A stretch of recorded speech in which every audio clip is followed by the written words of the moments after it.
و یک موضوع دیگری که مختصر اطراف آن می‌خواستیم اینجا گفتگو کنیم این امکانیت‌های فوتبالبازان بهره به دست آوردن توپ طلایی است، چون که بعد از خاتمه رقابت‌های دوره نیم نهایی الکی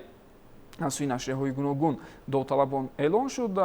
و آنجا بسیاری‌ها اشاره کردند که شانسی عثمان دمبله زیاد است از هیئت دسته پاری سن ژرمن. اما با تاکید کارشناسان دیگر اینجا حالت میتواند باشد مثل سال 2010 که بارسلونا تا دور نیم نهایی لیگ چمپیون‌ها آمد و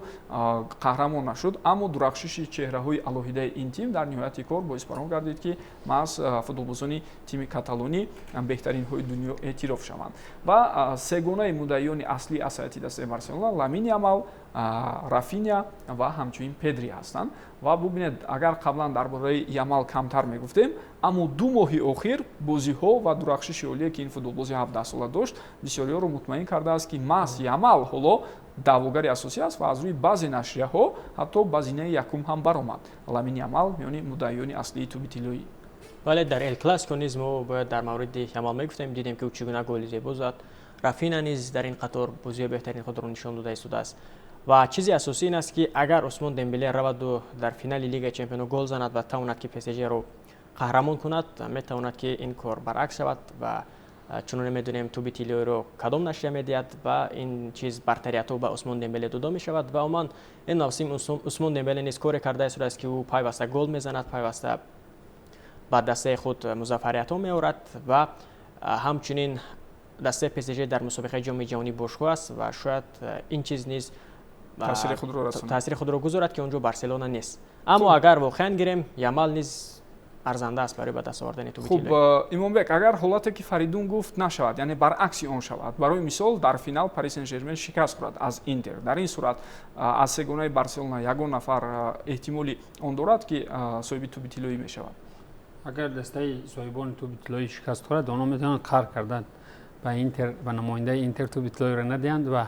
با قول به طرف نماینده بارسلونا افضلیت دهند. ولی ببینید اصلا اگر از روی مقام و استاتوس بگیریم لیگ چمپیون ها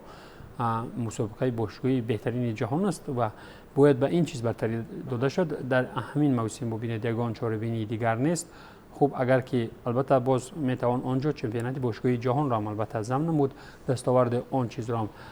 به این نوبت گرفته می شود و من فکر میکنم که ببینید اینجا اگر که عثمان دمبله نتواند در فینال کامیاب شود و از نفران نماینده اینتر یک نفر فاوریت پیدا می شود از بارسلونا، ولی بارسلونا یکی در چمپیونات باشگاهی جهان اشتراک نمی کند و بعدا ممکن باز یک فرمت در چمپیونات باشگاهی جهان است که دل بازیگر بارسلونا از همین گفتگو را میتواند کسی از همون اشتراکچیان به هیئت خود شامل کند و اینها بر ضمن کامیابی در لیگ داخلی خود الکی 2 جایزه به دست، یک جایزه به دست آوردن، 2 جایزه به دست آوردن، یک تا دیگر به دست میارند با احتمالیت زیاد و در چمپیونات باشگاهی جهان مثلا خود یامال در هیئت یگان دسته قهرمان شود. البته با احتمالیت زیاد نو بست از شکست یا باختی عثمان دمبله در فینال لیگ چمپیون‌ها این نفر میتواند فاوریت اصلی شود، ولیکن من فکر میکنم مشکل است گفتن که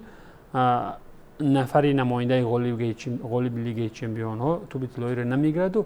نفری که در لیگ‌های خود موفق شدند. بله، تشکر. ما میتوانیم لاوتارو مارتینز را نیز اشاره کنیم که این بازیگر بسیار مورد پس پرده میماند. در موسم گذشته ببینید که لاوتارو مارتینز با آرژانتین در جام امریکا کرد، در فهرست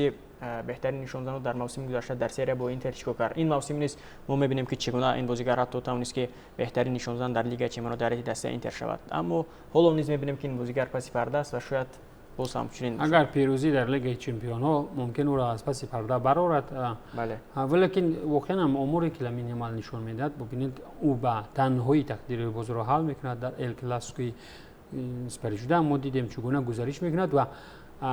خود همین راول اسنسیو میدانند، دیگر بازیکنان رئال مادرید میدانند که وقتی که همین قدر فضای خالی، فضای گشاد برای یامال پیش آمد، او ضربه میزند و ضربه توپ نوک وارد دروازه میشود، دروازه‌بان دیگر کار کردن نمیتواند. باز در همون حالت اگر به آن حالت برگردیم مشاهده کردیم با آسانی توپ رو قبول میگیرد، با آسانی ضربه میزند، ولی راول اسنسیو که در نزد او قرار دارد عموما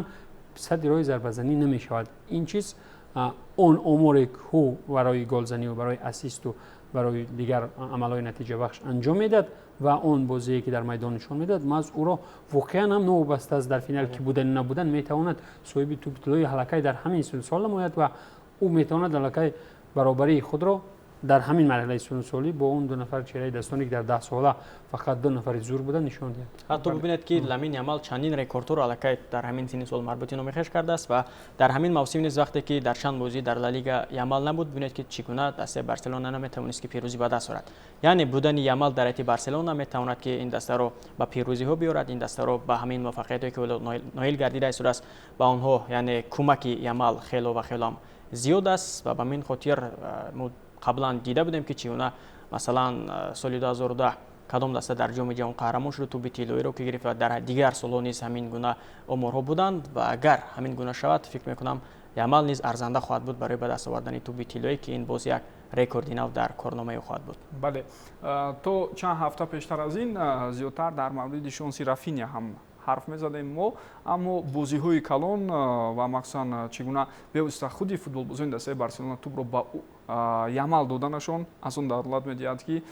این فوتبالباز بیشتر نقش لیدری رو بر دوش خود دارد و نظر بر رافینیا هم در 2 ماه اخیر درخشش او زیادتر بود. اما از سوی دیگر تمام رفتی موسم رو به اعتبار بگیریم، رافینیا فکر میکنم به یگان شک و تردید از جمله مدعیان اساسی است. علاوه بر این دوستان گرامی باید فراموش نکنیم ما رو تابستان مسابقه لیگ ملت‌های اروپا انتظار است که اونجا دسته منتخب اسپانیا هم اشتراک میکند و از اون جهت هم وابستگی خواهد داشت که در نهایت کار توپ طلایی نصیبی کی میشود.